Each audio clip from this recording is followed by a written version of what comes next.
पूज्यपाद स्वामी श्री गंगेश्वरानंद जी महाराज महामंडलेश्वर को उपदेश। जिसको देखो उसी को मनि मन प्रणाम करो और समझो कि सब में मेरा प्रभु ही विराजमान है। श्री भगवान नाम का निरंतर जप करो और प्रभु की मूर्ति का ध्यान करो। गृहस्थ लोग प्रायः कहा करते हैं कि हम भजन कैसे करें, हमें तो घर के झंझटों से अवकाश ही नहीं मिलता। देखो भाई, जिस प्रकार नटी सिर पर पानी का घड़ा रखकर नाचती है, तो अपने विभिन्न अंगों से हाव भाव व्यक्त करते हुए अनेकों प्रकार की चेष्टा करने पर भी उसका मन घड़े पर ही रहता है, उसी प्रकार तुम शरीर से सब प्रकार के काम करते हुए भी अपना मन श्री बांके बिहारी जी के चरणों में ही रखो, चित्त उनसे अलग ना हो। भगवान का स्मरण करते हुए सारे संसार को भूल जाना चाहिए और प्रभु के प्रेम में गदगद हो जाना चाहिए। लोग कहते हैं भजन में मन नहीं लगता। भाई देखो, जरा सा कीड़ा भी पत्थर जैसी कठोर वस्तु में घर बना लेता है, तो क्या हम प्यारे श्री कृष्ण के चरणों में घर नहीं बना सकेंगे।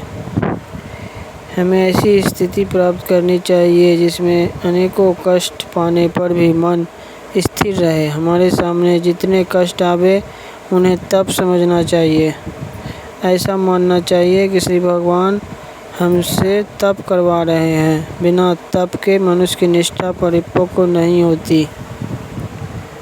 महाराणा प्रताप ने इतने कष्ट सहे, तभी तो वे हिंदू सूर्य कहलाए। जो घर में पड़े रहते हैं, धर्म के लिए तनिक भी कष्ट नहीं उठाते, उन्हें कौन सूर्य कहेगा।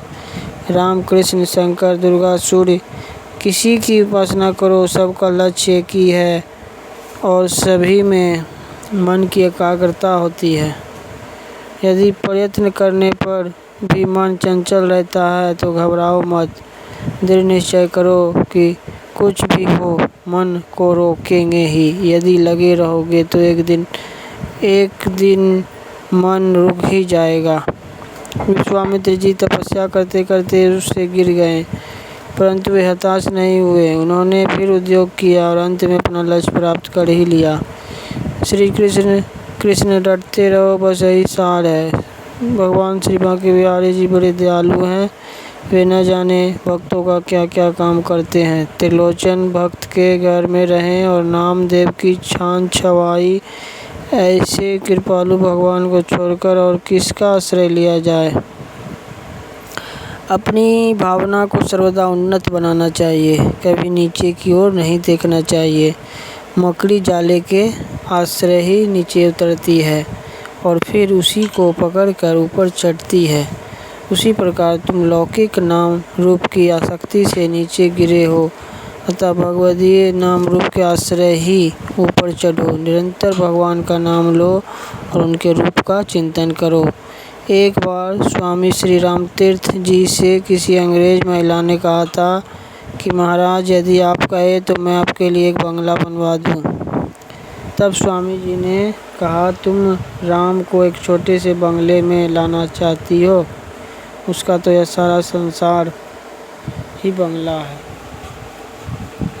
सारा संसार ही बंगला। देखो, निराकार प्रभु भक्तों के लिए साकार रूप में आया करते हैं। यह विश्व भी प्रभु का ही संकल्प है, तो इसे प्रभुमय समझो।